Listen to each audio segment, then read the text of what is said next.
میں نے پہلے بھی ایک واقعہ سنا ہے کہ ہمارے ایک جنرل تھے پاکستان کے آرمی کے، انہوں نے یہ واقعہ میرے مرشد کو سنایا، کہا کسی دور میں اسرائیل اور مصر کے حالات خراب ہوئے تو یہ جنرل بھی مصر چلے گئے. وہاں کی جو مصر کی فوج تھی، ان کی جو آرمی سٹاف تھی، اس نے فوج سے کہا کہ کوئی دریا تھا اس کے اوپر کوئی بات بن پڑی، تو یہ کہتے یہ ہمارا ہے، وہ کہتے یہ ہمارا ہے. بات اس تک پہنچی کہ جنگ جو ہے شروع ہونے والی تھی. تو اس آرمی چیف نے اپنے فوج سے کہا کیا تم لڑنے کے لیے تیار ہو؟ انہوں نے کہا جی ہم تیار ہیں، بالکل جو آپ حکم دے کہ ہم تیار ہیں. انہوں نے کہا چلو ایک دفعہ معائنہ تو کر لو کہ تمہاری تیاری کیا ہے. جب معائنہ کیا، سارا کچھ دیکھا، تو دیکھ کے کہنے لگے ابھی تیاری نہیں ہوئی، مزید تیاری کرو، اب تم اس قابل نہیں ہو کہ تم ان یہودیوں کے ساتھ لڑ سکو، تیاری مزید جاری رکھو. اب وہ خود بڑے حیران تھے کہ ہمارے اندر کمی کون سی، ہر قسم کا اسلحہ ہمارے پاس موجود ہے، ہم لڑنے کو بھی تیار ہے، جذبہ بھی ہے شہادت کا، تو یہ کیا کیوں کہہ رہے ہیں؟ لیکن بڑے تھے، ان کے سامنے بولنا جو ہے وہ ٹھیک نہیں تھا، وہ چپ ہو گئے. دوبارہ کچھ دنوں بعد پھر انہوں نے جب دوبارہ جو ہے چکر لگایا، دوبارہ تیاری دیکھی، پھر کہا جی ابھی بھی تمہاری تیاری مکمل نہیں ہوئی. وہ پھر چپ ہو گئے، ٹھیک ہے. تیسری دفعہ پھر جب انہوں نے راؤنڈ لگایا اور کہا کہ اب بتاؤ تیاری ہے؟ ان کا جی بالکل تیار، تو ہم پہلے دن سے ہی ہے. تو انہوں نے جب پھر سارا دیکھا تو انہوں نے کہا جی ابھی بھی تیاری ہے.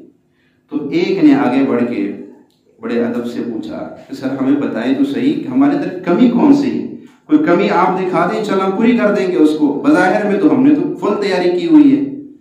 اللہ اکبر، کیا اللہ والے لوگ تھے. اس آرمی چیف نے کہا کہ کیا تم نے اللہ کو ساتھ لیا ہے؟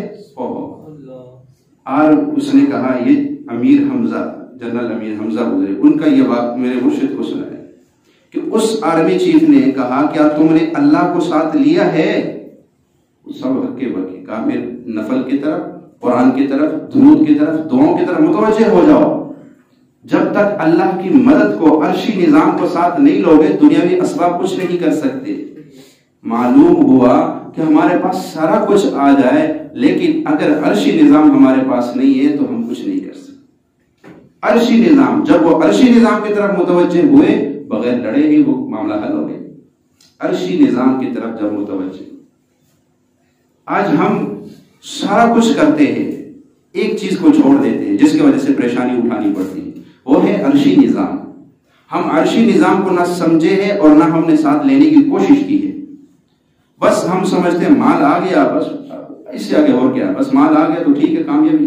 حالانکہ یہ مال تو فرعون کے پاس پھر کامیاب کیوں نہیں ہوا؟ یہ قارون کے پاس تھا، کامیاب کیوں نہیں ہوا؟ مال برا نہیں ہے، اچھی چیز ہے اگر حلال طریقے سے آئے، لیکن اس کے ساتھ عرشی نظام کو بھی لینا چاہیے. جب عرشی نظام کو لے لو گے پھر یہ مال تمہارے لیے وہ فائدے دکھلائے گا کہ تم سوچ نہیں سکتے. لیکن آج مسلمان بھاگ رہا ہے مغربی تہذیب کو، ان کو دیکھ کے جن کا قرآن میں، جن کا اللہ نے نبی نے فرمایا الدنیا سجن المؤمن و جنت الکافر، کہ دنیا مومن کے لیے قید خانہ ہے اور کافر کے لیے جنت ہے.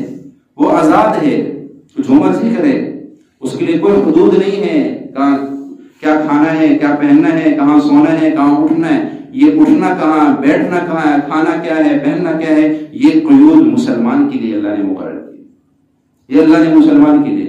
لیکن آج ہم عرشی نظام کو نہ خود ساتھ لیتے ہیں، نہ اپنے اولاد کو یہ سکھاتے کہ بیٹا عرشی نظام کو لے لے. عرشی نظام کو، گھر میں ایک چھوٹی سی مرغی رکھی ہوئی تھی، بیٹے وہ گم ہو گئی. تو شام کو پتہ چلا، گھر والے نے مجھے بتایا کہ مرغی گم ہوئی، تو بیٹا فوراً مسجد میں گیا اور نفل پڑھنا شروع ہو گیا، اور نفلیں پڑھ کے کہہ رہا تھا اللہ مجھے مرغی دے دے. مرغی مل گئی، لیکن مجھے اتنی خوشی ہوئی کہ اللہ تیرا شکر ہے کہ مشکل میں نظر گئی تو اللہ کی ذات پہ گئی.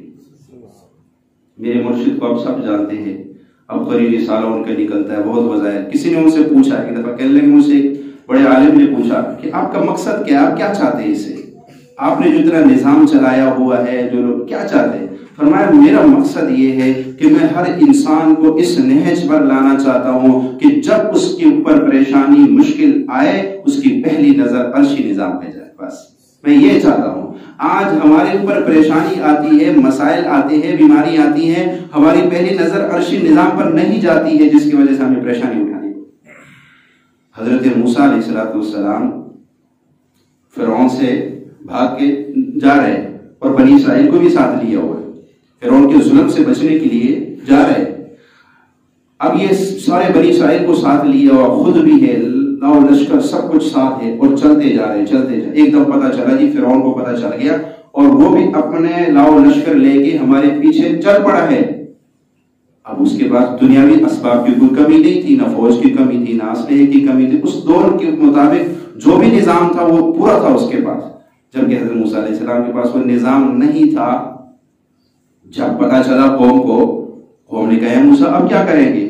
اگر اور آگے دریائے نیل بھی ہے، اتنا بڑا دریا ہے، اس کو پار بھی کرنا ہے، اب کیا کرے؟ پیچھے تو فرعون کا اتنی جلدی تو کوئی آج کا نظام تو تھا نہیں کہ بحری جہاز کھڑے ہیں یا کشتی کھڑی ہے 2 منٹ میں بیٹھو پار ہو جاؤ، وہ تو تھا نہیں نظام۔ اب کیا کریں گے؟ اب اگر آگے جاتے ہیں تو دریا میں غرق ہوتے ہیں، یہاں کھڑے ہوتے ہیں تو پیچھے تو وہ لشکر لے کے آ رہا ہے، تو کہیں بچنے کی امید نظر نہیں آ رہی۔ اللہ اکبر! عرشی نظام جس کے پاس وہ پریشان نہیں ہوتا ہے، وہ کبھی بھی پریشان نہیں ہوتا ہے۔ موسیٰ علیہ السلام کے پاس جو عرشی نظام تھا، اس نے کہا ان معی ربی سیہدین، میرے ساتھ میرا رب ہے۔ رب کا مطلب کیا؟ کہ میرے ساتھ عرشی نظام ہے، اور انشاءاللہ عرشی نظام سے مجھے راستہ مل جائے گا، کوئی تکلیف نہیں ہوگی، عرشی نظام سے مجھے راستہ مل جائے گا اور میں پار ہو جاؤں گا۔ بس یہ کہنا تھا کہ اللہ نے دریا کو حکم دیا اور دریا کے اوپر راستے بنے۔ دریا کے اوپر اللہ نے کہا موسیٰ فانفجرت، اپنی لاٹھی ماری، جب لاٹھی ماری تو ایک دم دریا کے اوپر 12 راستے بن گئے، 12 قبیلے تھے اور 12 راستوں پہ۔ اب سمجھ میں نہیں آتا ہے، عرشی نظام وہاں سے راستے بناتا ہے کہ بنانے سے پہلے بھی سمجھ نہیں آتا، بنانے کے بعد بھی سمجھ میں نہیں آتا۔ دریا کے اوپر، پانی کے اوپر راستہ بننا، عقل اس چیز کو نہیں تسلیم کرتے، کیسے ایک دم ہو گیا؟ ہوتا ہے لیکن بڑا اچھا لگتا ہے کہ ہاں یوں منٹوں میں یہ کیسے ہو گیا؟ اس لیے عرشی نظام ساتھ تھا۔ حضرت سیدنا ابوبکر صدیق رضی اللہ تعالیٰ عنہ غار کے اندر ہے، 2 ہے غار کے اندر، قرآن کہتا ہے ثانی اثنین، واحد صحابی ہے جس کا صحابی ہونا قرآن سے ثابت ہو رہا ہے، جتنا مرضی انکار کر لو، لیکن قرآن اذ یقول لصاحبہ، صحابی ہونا اس کا قرآن سے ثابت ہو رہا ہے۔ تو حضرت ابوبکر صدیق کہنے لگے یا رسول اللہ دشمن تو بالکل قریب آ گیا، تھوڑا نیچے ہو گیا تو اندر دیکھ لیں گے ہمیں، اب کیا کریں گے؟ اللہ اکبر! اللہ کے نبی کا عرشی نظام تھا اور اعلیٰ درجے کا تھا، کیا فرمایا؟ لا تحزن ان اللہ معنا، غم نہ کر، ہمارے ساتھ اللہ ہے، ہمارے ساتھ عرشی نظام ہے، اور یہ عرشی نظام اللہ نے مجھے دیا ہے، آپ کو دیا ہے، اب ہم اس کو استعمال نہ کریں یہ ہماری غلطی ہے۔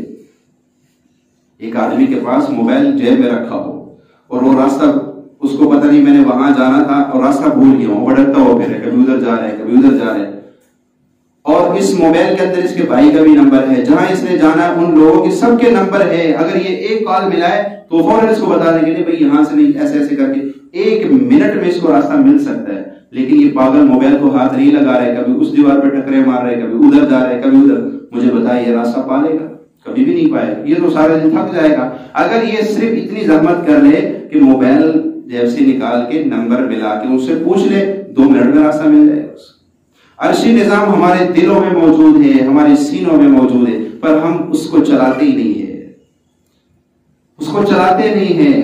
اس عرشی نظام کو اگر ہم پریشانیوں میں چلا لیں، ہم مشکل میں چلا لیں، یہ ہمارے لیے وہاں سے راستے نکالے گا جہاں ہماری سوچ میں نہیں ہوگی۔ ہم اگر پیچھے انبیاء کی زندگی پہ نظر دوڑائے، اولیاء کی زندگی پہ نظر دوڑائے، اہل بیت کی صحابہ کی زندگی پہ نظر دوڑائے، تو سب نے عرشی نظام کو ساتھ لیا ہوا تھا۔ عرشی نظام کے بغیر کوئی ولی نہیں چل سکا اس دنیا میں، عرشی نظام کے بغیر کوئی نبی نہیں چل سکا۔ اللہ، نبی نے بھی ہر وقت عرشی نظام سے رابطہ رکھا تو نظام چلتا رہا، ولی نے بھی ہر وقت عرشی نظام سے رابطہ رکھا تو نظام چلتا رہا، صحابی نے بھی ہر وقت عرشی نظام سے رابطہ رکھا تو نظام چلتا رہا۔ آج میرے اور آپ کا نظام کیوں نہیں چل رہا ہے؟ میں اور آپ کیوں پریشان ہیں، کیوں رو رہے ہیں؟ کہ ہم نے عرشی نظام کو چھوڑ دیا ہے۔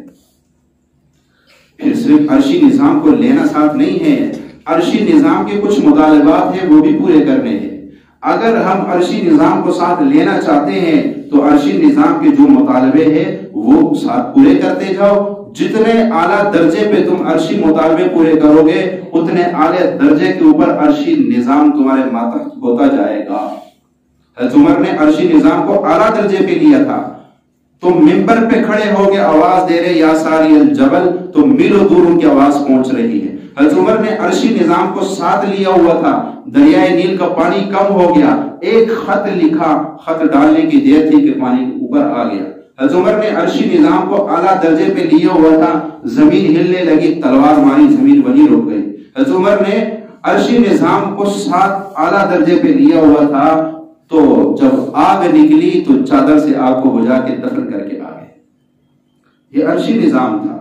صحابہ جنگل میں گئے، پتہ چلا یہاں درندے ہیں. ایک آواز لگائی، اے جنگل کے درندوں، ہم محمد رسول اللہ کے صحابی ہیں، ہم رات یہاں رہنا چاہتے ہیں، یہاں سے صبح سے پہلے جنگل کو خالی کر دو. عرشی نظام کو لیا ہوا تھا. ایسی آوازیں نہیں کوئی مانتا ہے، نہ ایسی آوازوں میں طاقت آتی ہے. عرشی نظام کو ساتھ لیا تھا. غزوہ بدر کے اندر ایک طرف 900 کے قریب اور ایک طرف 313 کھڑے ہیں. تو 313 بے سر و سامانی، نہ اسباب ہے نہ کچھ ہے. ادھر والے پورے اسباب کے ساتھ آئے ہوئے ہیں، ہر قسم کی تلواریں ان کے پاس، سواری ان کے پاس، ہر چیز ان کے پاس. لیکن بس فرق کتنا تھا، ادھر عرشی نظام نہیں تھا، ادھر عرشی نظام تھا. پھر محمد رسول اللہ نے ہاتھ اٹھائے، اور جو ہاتھ اٹھائے اور اللہ سے مانگنا شروع کیا تو ابو بکر صدیق رضی اللہ تعالیٰ کو پیچھے سے جا کے نا اللہ کے رسول کو پکڑ کے کہنے لگے، حسبی، بس یا رسول اللہ کافی ہو گیا، بس کر دیجئے، بس کر، بہت مانگ لیا. ساری رات عرشی نظام کو پکارتے رہے. صبح پھر عرش سے جو مدد آنی شروع ہوئی تو پھر کفار کا پتہ ہی نہیں چلا کہ کہاں چلے. اس لیے اپنے کاروبار میں، اپنے گھر میں، اپنی دکان میں، اپنے دفتر میں، ہر جگہ عرشی نظام کو ساتھ لینا ہے. اور میرے بھائیوں، اگر ہم عرشی نظام کو سمجھ جائے اور اس کو ساتھ لے لیں. اب میں یہ موضوع دیکھ کے نہیں آیا ہوں کہ میں کتابیں دیکھ کے نہیں آیا. اب یقین کریں میں نے کچھ بھی نہیں دیکھا، میں صرف اللہ سے مانگتا رہا. یہاں بیٹھا ہوں، یہ موضوع اللہ نے مجھ پہ جو عرشی نظام کا کھولا ہے، یہ آپ لوگوں کی اخلاص کے برکت سے کھولا ہے. عرشی نظام کو ہم ساتھ نہیں لیتے. تقریریں کرنے کو تو ہمارے پاس ہزاروں کتابیں موجود ہے، تقریریں تو ہم کر لیں گے، لیکن دل کا نظام جو بدلتے وہ تقریریں کہاں سے لائے؟ کہ ہمارے دل کا نظام بدل جائے، ہمارے دلوں کا تعلق عرشی نظام سے جڑ جائے. آج ہمارے پاس سب کچھ ہے، لیکن ایک چیز سے ہم محروم ہیں، وہ عرشی نظام ہے. ہمارے پاس وہ عرشی نظام نہیں ہے. اگر عرشی نظام ہمارے پاس آ جائے تو بس پھر اللہ تعالیٰ کی جو مدد ہمارے ساتھ ہوگی، پھر جو برکتیں ہم پہ آئیں گی، پھر جو رحمتیں ہم پہ آئیں گی، ہم سوچ بھی نہیں سکے. میرے مرشد کو ایک آدمی نے نا جیل سے فون کیا کسی زمانے میں، کہنے لگا کہ میں قید ہو کے آیا ہوں، اب اپنے جو جرم کیے ہے اس پہ ندامت ہے، لیکن اب یہاں سے چھوٹنا چاہتا ہوں، کیا کروں؟ حضرت نے فرمایا صلاۃ التسبیح کی نماز پڑھ، اللہ تجھے چھڑا دے. اس نے شروع کر دی. اب یہ کیا صلاۃ التسبیح کی نماز پڑھنا کیا ہے؟ عرشی نظام کو پکارنا ہے، عرشی نظام سے ایک تعلق بنانا ہے. صلاۃ التسبیح پڑھتا رہا. ایک دن ایسا ہوا جیل کے اندر ایک اور قیدی آ گیا. وہ قیدی امیر گھرانے کا تھا، اس کی تو جلدی رہائی ہو گئی، لیکن اس کے اور اس کی دوستی بڑی ہوئی. اس نے کہا اتنے پیسے دینے ہیں، جمع کروانے ہیں، اگر یہ ہو جائے تو میں بھی چھوٹ جاؤں گا، لیکن غریب آدمی ہوں، نہیں دے سکتا ہوں اتنا جرمانہ. اس نے اپنے ابا سے کہا، ابا یہ غریب آدمی ہے، اس کی اتنے پیسے ہے، جرمانہ ہے، اس کو وہ دلوا دو، اس کی بھی جان چھوٹ جائے گی قید سے. تو اس نے کہا کوئی بات نہیں بیٹا، آپ کہتے. اس نے وہ پیسے دلوائے، اور وہ کہتا ہے کہ میں صلاۃ التسبیح کی نماز پڑھ رہا تھا اور آواز آئی کہ فلاں قیدی رہا ہو گیا، اس کو کہ باہر آ جائے. انہوں نے کہا جی وہ نماز پڑھ رہا ہے. وہ انتظار کرتے رہے اور میں جناب سجدوں پہ سجدے کر رہا ہوں. صلاۃ التسبیح کی نماز تو ہوتی لمبی. تو کہا کہ انہوں نے کہا بھائی کون سی نماز پڑھ رہے، اتنی لمبی نماز؟ بہرحال کہا جو میں نے سلام پھیرا، انہوں نے مجھے کہا یہ آپ کا پروانہ ہے، آپ جیل سے نکل جائے. تو سارے دوست پوچھنے لگے تم کیسے نکلا، ہمیں بھی بتا. کہا میں تو صلاۃ التسبیح پڑھ کے نکلا ہوں، تم بھی پڑھو نکل جاؤ. بھائی عرشی نظام کو میں نے لیا ہے، تم نے نہیں لیا، تم بھی لے لو ساتھ چل جاؤ. اگر کوئی پریشان بیٹھا ہے، اگر کوئی مقروض بیٹھا ہے، اگر کوئی تنگدست بیٹھا ہے، تو میں کہتا ہوں عرشی نظام کو ساتھ لے لو. بس عرشی نظام سے وہ مسائل حل ہوں گے، عرشی نظام سے وہ پریشانیاں حل ہوں گی کہ آپ سوچ بھی نہیں سکتے، آپ سوچ بھی نہیں سکتے. جب بھی عرشی نظام کو بندہ ساتھ لیتا ہے تو پتہ نہیں کہاں کہاں سے اللہ کی مدد آنی شروع ہو جاتی ہے۔ میں رات کو گھر کے ہوں، یہاں سے ایک دم دھند پڑی ہوئی تھی، سردی بہت ہوتی ہے، تو عشاء کی نماز میں نے پڑھائی۔ عشاء کی نماز کے بعد اتنی دھند پڑی ہوئی تھی، کچھ بھی نظر نہیں آ رہا۔ میں بہرحال گھر پہنچ گیا ہوں، سردی بھی لگی، تھکا بھی ہوا، تو بچوں نے کہا جی ہم جوتی لے کے آئے، وہ پورے نہیں ہیں بچے کو، آپ ہمارے ساتھ چلے واپس کر۔ میں نے کہا ٹھیک ہے چلتے ہیں۔ تو بعد میں بتایا کہ ہم درود شریف پڑھ رہے تھے کہ اس وقت تو آپ نے جانا نہیں ہے، کیونکہ ابھی آپ آئے، آپ نے تو جانا نہیں ہے، تو درود شریف پڑھ رہے تھے کہ یہ آگے سے کچھ نہ کہے، ہمارے ساتھ چلا جائے۔ میں سوچنے لگا کہ میرا دل کس کے قبضے میں؟ اللہ کے قبضے میں ہے۔ جب عرشی نظام کی طرف وہ متوجہ ہوئی، جب اللہ نے میرے دل میں بات ڈال دی۔ عرشی نظام کو ہم ساتھ لے لے، پتہ نہیں کہاں کہاں سے انسان کی مدد، اللہ کہاں سے مدد اتارتا ہے، سوچ بھی نہیں۔ میں پرسوں ایک رسالے میں ایک واقعہ پڑھ رہا تھا، ایک آدمی کہنے لگا 1990 کی بات ہے، کہا میں نے اسکول کالج میں پڑھتا تھا، پھر چھوڑ دیا، پھر میں نے کسی چیز میں جو ہے نا کوئی ڈگری لینی تھی، اس کے لیے میں نے امتحان دینے شروع کیے۔ تو کہنے لگا ایک دوست تھا میرا، بڑا امیر آدمی تھا، اس نے مجھے کہا، جیسے تنزیہ طور پہ کہتے ہیں نا، اس نے کہا یار میں تو 10,000 دے کے ایک پرچہ پاس کروا لوں گا، تو کیا کرے گا؟ کہتا ہے اس نے مجھے یہ کہا کہ میں 10,000 دے کے پرچہ پاس کروا لوں گا، تو کیا کرے گا؟ کہا میں سوچنے لگا میں کیا کروں، میں تو 10,000 دے نہیں سکتا ہوں، 100 روپے نہیں دے سکتا ہوں، اس زمانے میں 10,000 بہت بڑی رقم تھی۔ کہا اللہ نے میرے دل میں ڈالا کہ تو اللہ کو پکڑ لے، جہاں 10,000 کام کرے گا رب کا بھی نظام چلے گا، تیرا بھی کام ہو جائے گا۔ کہا میں نے کیا کیا، میں نے روزانہ جو ہے نا عشاء کے بعد گھر کے ایک کمرہ تھا اس میں چلا جاتا تھا، اور وہاں بیٹھ کے قرآن کی یہ آیت پڑھنا شروع ہو جاتا تھا، انما امرہ اذا اراد شیئا ان یقول له کن فیکون۔ اللہ کہتا ہے ہم جس کام کا ارادہ کرتے ہیں، ہم جس کام کے بارے میں چاہتے ہیں کہ یہ کام ہو جائے، تو ہم اس کے لیے صرف کن کہتے ہیں، فیکون وہ ہو جاتا ہے، بس۔ اس کا ترجمہ بتا، کہا میں نے یہ آیات پاگل دیوانے ہو کے پڑھنا شروع کیا، پڑھتا رہا، کہتا ہے اللہ میرا پرچہ تو کامیاب کر سکتا ہے، تو کامیاب کر سکتا ہے۔ کہنے لگا میں کرتا رہا 40 دن میں نے یہ عمل کیا۔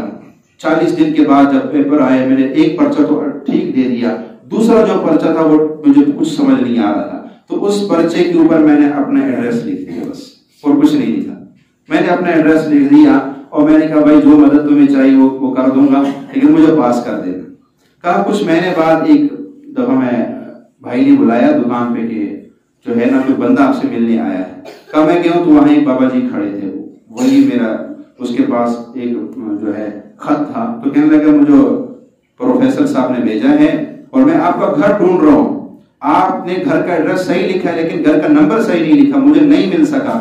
آپ کے گھر پہ جو ہے نا، جو اصل میں آپ کے گھر کے اوپر جو تختی لگی وہ آپ کے پردادے یا دادے کے نام کی ہے، اور آپ نے ایڈریس میں اپنے والد کا نام لکھا ہے۔ تو میں سوچ میں تھا کہ میں اس دروازے پہ دستک دوں یا نہ دوں، پھر پوچھ کے تو آپ کی بھائی کی دکان پہ پہنچا ہوں، آپ کو پروفیسر صاحب بلا رہے فلاں جگہ پہ، تو آپ کل وہاں پہ آ جانا۔ میں نے کہا ٹھیک ہے میں آ جاؤں گا۔ اگلے دن صبح میں گیا ہوں تو اس نے کہا جی آپ بس کے اڈے کے پاس کھڑے ہو جانا، میں وہاں آؤں گا، آپ نے میرے پیچھے پیچھے چلتے آنا۔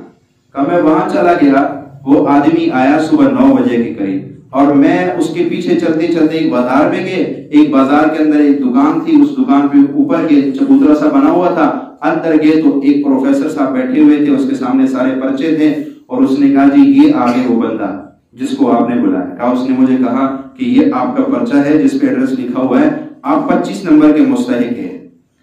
25 نمبر 33 نمبر تو بے بندہ پاس ہوتا ہے، تو آپ بتائیں اب کتنے نمبر لگاؤ؟ کہا میں نے کہا جی اتنے لگا دے کہ میں پاس ہو جاؤں بس۔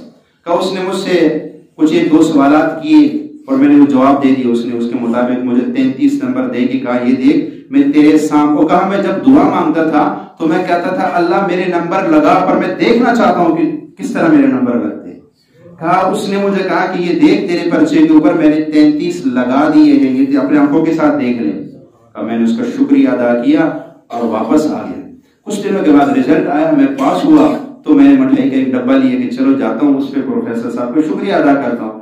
کہا اس بازار میں گیا اور جہاں پہ وہ کمرہ تھا، کہا جب وہ گیا تو وہاں دکانیں تھی، نہ کوئی کمرہ نظر آ رہا تھا، نہ کوئی سیڑھی نظر آ رہا، کچھ بھی نظر نہیں آ رہا۔ میں نے کہا ہو سکتا ہے کچھ جلدی میں کسی نے یہاں کوئی اور دکان بنا لی۔ میں وہاں کے لوگوں سے پوچھا، یہاں پہ ایک سیڑھی اوپر جاتی تھی، یہاں کمرہ تھا، تو میں ایک 2 ماہ پہلے یہاں آیا تھا، انہوں نے کہا 2 ماہ تو چھوڑی، یہاں تو 10 سال پہلے بھی کوئی کمرہ نہیں تھا، آپ پاگل والی باتیں کر رہے ہو، یہاں کوئی کمرہ کچھ بھی نہیں ہے۔ میں حیران ہو گئی، یہ کیا؟ یہ عرشی نظام ہے۔ اس لیے میں نے کہا جب ہم عرشی نظام کو ساتھ لیں گے تو عقل حیران ہو جاتی ہے کہ یہ مدد کہاں سے آ رہی، سمجھ نہیں آ رہا، لیکن وہ اس کی وجہ یہ ہوتی کہ عرشی نظام کو ساتھ دیں۔ اب میں آپ کو بتاتا ہوں عرشی نظام کیا ہے۔ نماز یہ عرشی نظام ہے، قرآن یہ عرش سے آیا۔ دیکھیں جو چیز عرش سے آئی ہے اس سے تعلق بنا لو، بس تم نے عرشی نظام کو لے لیا۔ عرش سے جو چیز آئی ہے، قرآن عرش سے اترا ہے، نماز عرش سے آئی ہے، زکوٰۃ عرش سے آئی ہے، روزہ عرش سے آیا ہے، یہ سارے میں نے آپ کو بتایا کہ عرشی نظام کو ساتھ لینے کے لیے عرشی مطالبات پورے کرنے پڑتے ہیں۔ عرشی مطالبات پورے کر لو گے، عرشی نظام تمہارے ساتھ ہو جائے گا۔ عرش کیا کہتی؟ نماز پڑھو۔ عرش والا کیا کہتا ہے؟ نماز پڑھو، تو نماز پہ آ جاؤ۔ عرش والا کہتا ہے قرآن پڑھو، قرآن پہ آ جاؤ۔ عرش والا کہتا ہے روزے رکھو، روزے رکھنا شروع کر دو۔ سال میں 1 مہینے کے روزے رکھنا کوئی مشکل نہیں ہے مومن کے لیے۔